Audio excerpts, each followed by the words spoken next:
ಗೌರಿಬಿದನೂರು ತಾಯಿ ಮಗು ಆಸ್ಪತ್ರೆಗೆ ಇಂದು ದಿಢೀರ್ ಭೇಟಿ ನೀಡಿದ ಶಾಸಕ ಪುಟ್ಟಸ್ವಾಮಿಗೌಡ ಆಸ್ಪತ್ರೆಯ ಹೆರಿಗೆ ವಾರ್ಡ್ನಲ್ಲಿ ಚಿಕಿತ್ಸೆ ಪಡೆಯುತ್ತಿರುವ ರೋಗಿಗಳನ್ನು ವಿಚಾರಿಸಿ ಚಿಕಿತ್ಸೆಗೆ ವೈದ್ಯರು ಸಿಬ್ಬಂದಿ ಸ್ಪಂದಿಸುತ್ತಿರುವ ರೀತಿ, ಹಣ ಕೇಳುತ್ತಿರುವ ಬಗ್ಗೆ, ಸ್ವಚ್ಛತೆ, ಊಟ, ಹಾಲು, ಬ್ರೆಡ್ ವಿತರಣೆ ಸೇರಿದಂತೆ ಇತರೆ ಸೌಲಭ್ಯಗಳ ಬಗ್ಗೆ ವಿಚಾರಿಸಿದರು.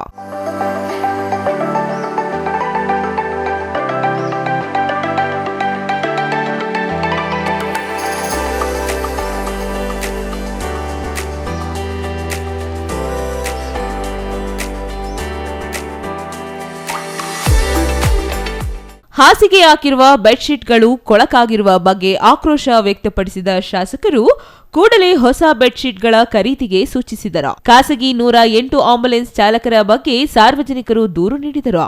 ಇಡೀ ಆಸ್ಪತ್ರೆಯ ಕಿಟಕಿಗಳಿಗೆ ದಾನಿಗಳ ನೆರವಿನಲ್ಲಿ ಅಳವಡಿಸಿರುವ ಸೊಳ್ಳೆ ಮೆಶ್ ಬಗ್ಗೆ ಶ್ಲಾಘಿಸಿದರು.